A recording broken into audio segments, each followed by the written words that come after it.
bang, bang, bang.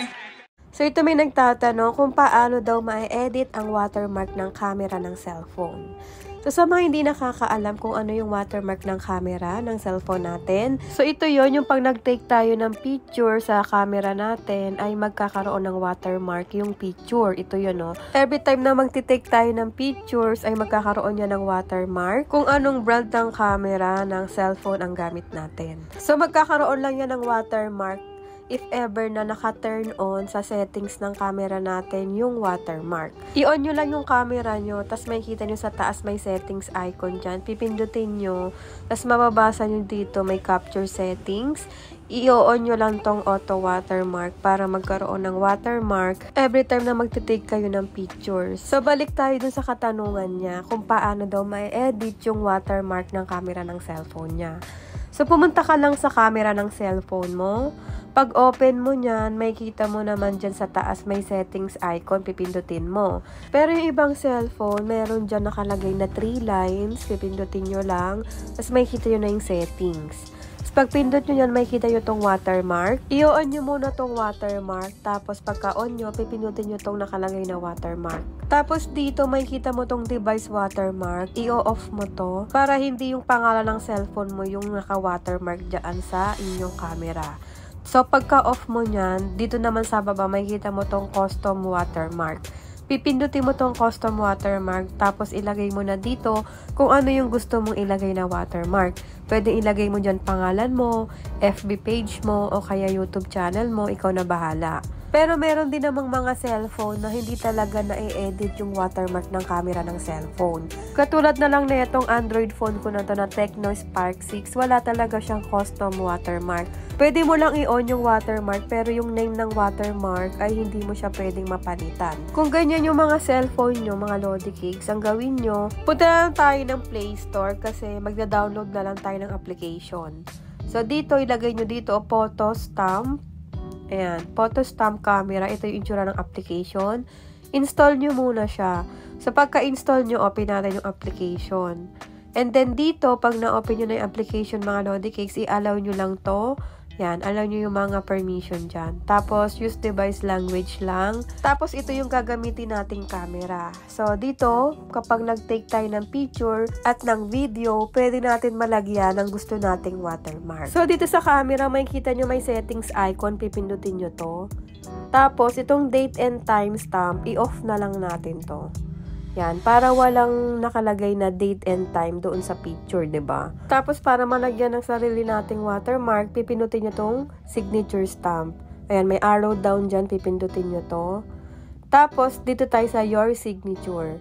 And then lagay mo na dito yung gusto mong malagay doon na watermark. For example, lagay natin dito yung FB page natin.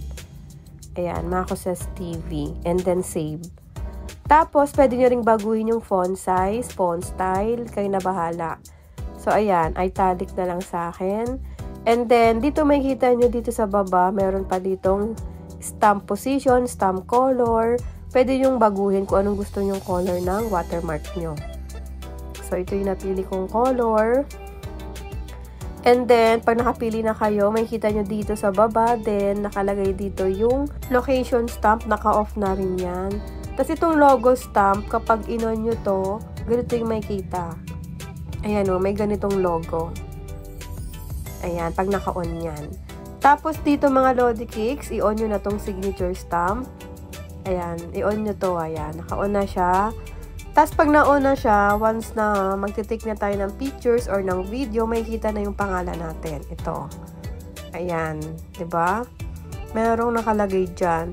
So, kayo na bahala kung gusto nyong alisin tong camera na logo na to.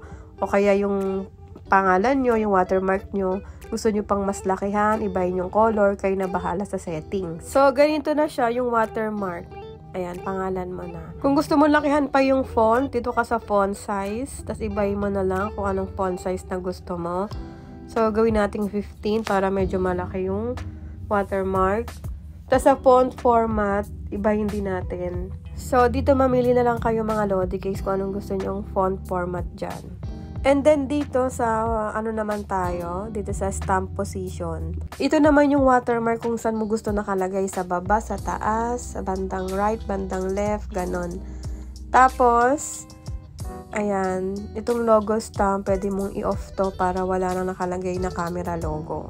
So, meron ditong stamp position tsaka video stamp position. Yung stamp position, para to sa pag nag-take ka ng pictures, kung nasaan yung watermark, kung nasa taas, nasa baba, nasa center. Tapos, dito naman sa video stamp position, ito naman yung pag nag-video ka, pwede mo rin ibahin kung saang banda mo ilalagay yung watermark. Ayan, sa akin nasa center.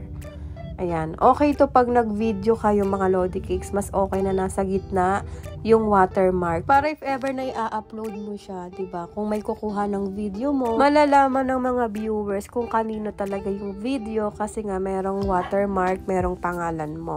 So, malalaman nila kung sino yung original na may-ari ng video na yan. Lalo na kung isa kang content creator, diba? Mas okay talaga yung ganito na meron kang watermark sa video mo. So, ayan, every time na meron kang na-captured na photo, na mga videos, ay merong watermark mo. So, sa mga nagtatanong naman dyan, kung paano naman sa mga naka-iPhone, paano maglagay ng watermark sa camera ng cellphone. Pumunta lang kayo sa App Store, tapos ito yung kailangan yung i-download na application. I-type nyo dito itong Shot On for iPhone watermark. Ayan. So, ito yung itsura ng application mga Lodi Cakes na i-download nyo. Sa pagka-install nyo mga Lodi Cakes, open natin yung application. Tapos, i-allow nyo na yung mga permission dito. Ito, i-toggle on nyo to. Itong camera access, microphone access, tsaka itong photo library access. Yan. Tapos, pag na-on nyo na yan, ito yung makikita nyo mga Lodi Cakes. Dito sa taas, may nakalagay na logo. So, select logo image ka dyan. Kung anong gusto mong maging logo. So, ito yung napili ko. Ayan. Tapos, next naman, dito sa Shot On, pinutin natin to. Pwede ka ditong mag-add custom device. Dito nakalagay sa akin iPhone 15. So, ito, alisin natin tong 3. Pwede mo nga dayain kung ano yung gamit mong cellphone actually eh. So, ang gamit ko naman talaga ay iPhone 14 Pro Max. Pero nilagay ko dito ay, for example, iPhone 15. Tapos, dito sa Shot By, lagay yun dito yung pangalan nyo. Para yun yung magiging watermark. Ayan, lagyan uli natin ang page name ko, Marcosas TV. Tapos, yan, back na natin. Ay, dito pala sa add custom tag, pwede mong ibahin ha. Kung gusto mo, shot by, captured by, selfie by, yan. Sa akin nilagay ko captured by. Tapos, pwede rin natin ibahin yung font style, tsaka font size, yan. Ibahin natin. Tapos, yung stamp size, pwede rin ibahin. Pinunin natin itong stamp size. Ayan. So, ganito yung itsura niya. Kapag nag-take tayo ng pictures, ayan. Ito yung watermark, pwede nating liitan or lakihan. Ayan. Nakalagay dyan, Shot On iPhone 15, tapos captured by Marcosas TV. iPhone 15, pero totoo iPhone 14 lang. Tapos itong logo position, pwede nyo rin ibahin kung sa left to text, top to text, yan. Kung saan banda nakalagay yung watermark. Tapos dito sa date and time na stamp, in-off ko na rin to mga Lodi Cakes para walang nakalagay na date and time doon sa ika-captured nating video or pictures. Ayan. Tapos, may kita nyo may camera icon dyan sa baba, diba? Pipindutin nyo lang to. So, dito na kayo gagamit ng camera para meron siyang watermark. So, for example, itong bagay na to ay pipicturean natin. Ayan, picturean natin to. Tapos, use photo. And then, pagka use photo nyo, ayan, nakalagay dyan. Ayan o, meron na siyang watermark. Shot on iPhone 15. Captured by Marcosas TV. O, diba? M&M iPhone 15 pero 14 lang naman talaga. If ever naman na gusto mong alisin yung device name, gusto mo pangalan mo lang talaga, pwede naman. Pinutin mo tong Shot On. Tapos, dito, itatoggle off mo lang to. Itong Shot On nakalagay. I-off mo. Ayan, naka-off na siya. Tapos, back na natin. Pero yung logo, hindi siya pwedeng maalis. Tapos yung shot by, aalisin ko na tong captured by, gagawin ko siya nan. Ayan, inanan natin. Para Marcosas TV lang yung mababasa na watermark. Ayan. Tapos try na natin uli. Ito, picturean natin siya. Ayan, take a picture and then use photo. Tapos, ayan, may kita natin na ito na yung watermark niya. Macoses TV na lang yan. Wala na dyan yung device name. O, diba? Tsaka ganun din yan na pag nag-video. Pakita ko sa inyo. Ayan, video tayo. Tapos, after mag-video, stop na natin itong mga Lodi Cakes. Tapos, papakita ko rin sa inyo. Ayan, use video nyo muna. Tapos, hintay kayo, mga ilang segundo lang. Loading pa kasi. Tapos, ito na siya. Meron ding watermark sa video. Tapos, mga Lodi Cakes, if ever naman na gusto nyo gumamit ng watermark sa mga videos nyo, I suggest na babaan nyo yung stamp transparency niya. May kita nyo dito yung stamp transparency. Pindutin nyo to. Tapos, ito siya, oh. Diba? Ano lang natin, babaan natin. Para hindi totally matatakpan yung mga pictures or yung mga videos natin, oh, diba? Pero nababasa pa rin naman eh, kahit medyo malabo. Yan, ganyan lang dapat. So, pakita ko sa inyo. Ayan, mag-video tayo uli. Sa panahon ngayon, marami ng content creator.